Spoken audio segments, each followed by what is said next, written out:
So here's a wild stat for you.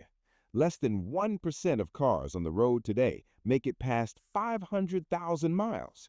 But you know what? It's not because cars can't do it. It's because most people follow terrible advice from the people who built the car.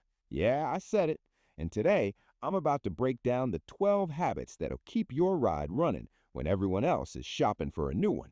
Stick around because habit number 7 is probably killing your engine right now and you don't even know it.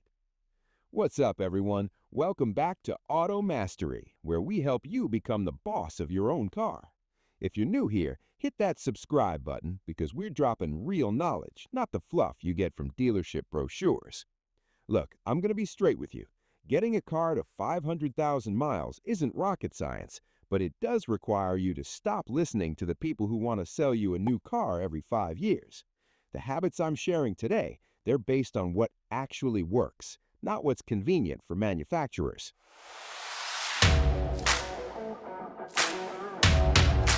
All right, let's start with the big one, oil changes. Now, your owner's manual probably says 10,000 miles, right? Here's the thing, though. That interval is designed for ideal conditions. And I hate to break it to you, but unless you're cruising at exactly 55 miles per hour on a cool, dry highway with zero traffic, you're not in ideal conditions. The reality? Change your oil every 3,000 to 5,000 miles, period. Why? Because oil doesn't just lubricate, it cleans. And the longer it sits in there, the more it becomes sludge instead of protection. I've seen engines torn apart with 200,000 miles that look brand new inside, and I've seen engines with 80,000 miles that look like they've been through a war. The difference? The oil change schedule. Oh, and do yourself a favor. Use OEM filters or high-quality equivalents. Those $3 filters from the bargain bin, they're saving you money now and costing you an engine later.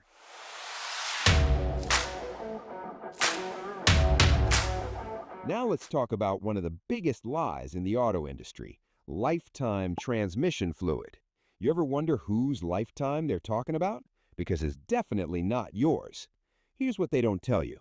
Lifetime fluid means the lifetime we expect you to own this car, which is about 100,000 miles. After that, not our problem. But if you want to keep your car running to 500,000 miles, you need to change that fluid every 60,000 miles. And here's the key, drain and refill only. Do not let anyone talk you into a transmission flush. Why? Because a flush can actually push debris into places it shouldn't be and destroy a perfectly good transmission. Trust me on this one. I've seen it happen too many times. Just drain the old stuff out, fill it with the manufacturer-specified fluid, and you're golden. If you're finding this helpful so far, do me a favor and smash that like button. It tells YouTube to show this to more people who need to hear it. All right, let's keep going.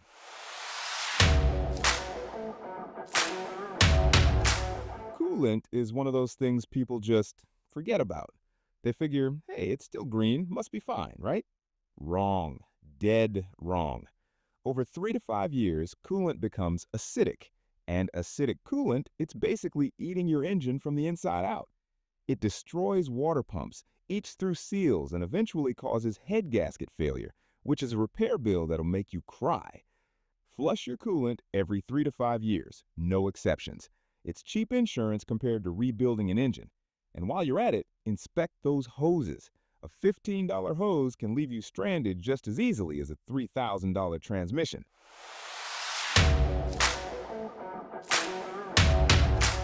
Here's something you probably didn't know.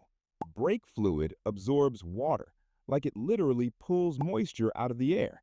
And when it does that, its boiling point drops. You know what happens when brake fluid boils? Your pedal goes soft and your stopping power disappears. Every 2 to 3 years, flush your brake fluid. It's not glamorous, it's not exciting, but it's the difference between stopping safely and hoping for the best. And in an emergency, hope isn't a strategy.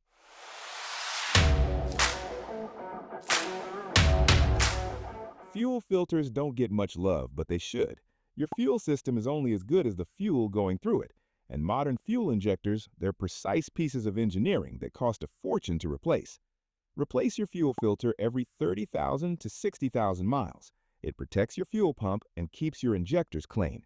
Plus, a clogged filter makes your engine work harder, which means worse fuel economy. So you're literally throwing money out the exhaust pipe.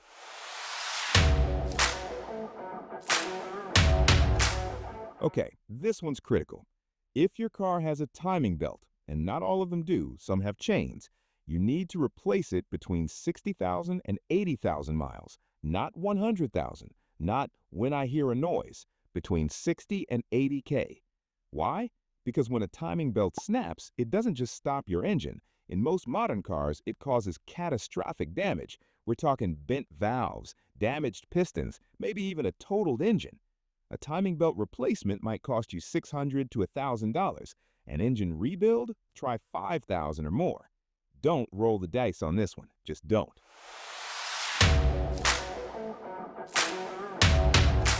Here's the habit that's probably killing your engine right now. Cheap spark plugs. Or worse, spark plugs that should have been replaced 20,000 miles ago. Use top-tier plugs, NGK, Denso, or whatever your manufacturer recommends, and replace them every 60,000 to 70,000 miles. Why does it matter? Because misfires don't just affect performance, they dump raw fuel into your catalytic converter, which overheats it and destroys it. And a catalytic converter, that's a $2,000 part you absolutely don't want to replace. Quick question for you. Are you doing regular maintenance on your car, or are you more of a drive it till something breaks person? Drop a comment and let me know. I'm curious.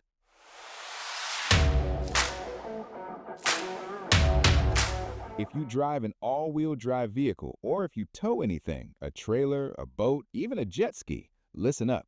Your differential and transfer case need fresh gear oil every 30,000 to 50,000 miles. These components work hard, really hard, and old contaminated gear oil means metal-on-metal grinding, which leads to expensive failures. Just change it. It's cheap, it's easy, and it'll save you thousands down the road.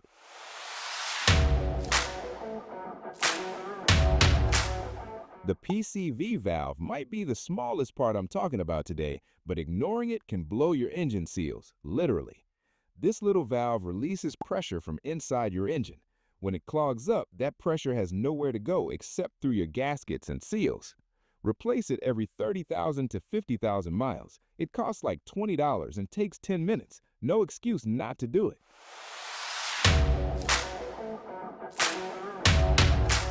Your mass airflow sensor tells your engine how much air is coming in so it can adjust the fuel mixture. When it gets dirty, and it will get dirty, your engine runs poorly, your fuel economy tanks, and you lose power. Clean your MAF sensor every 12,000 to 15,000 miles with proper MAF cleaner. Not brake cleaner, not carb cleaner, MAF cleaner. It's a $10 can that'll save you from misfires and engine codes. Before we get to the last two habits, if you've been watching this far, you're clearly serious about making your car last. So here's what I want you to do. Hit that subscribe button and ring the bell so you don't miss our next video. We're dropping content that actually helps you save money and avoid getting ripped off. Now let's finish strong.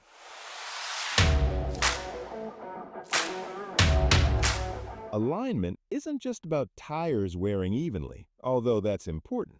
Bad alignment puts stress on your suspension components, your steering rack, even your wheel bearings. Everything wears out faster. Get your alignment checked every 10,000 miles or so. If you hit a pothole, curb, or anything that jolts your suspension, check it sooner. A $100 alignment can save you $1,500 in suspension repairs.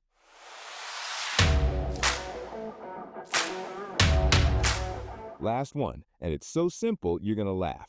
Clean your battery terminals. That white or blue crusty stuff, that's corrosion, and it makes your alternator work harder to charge the battery, which wears out your alternator faster, which costs you hundreds of dollars.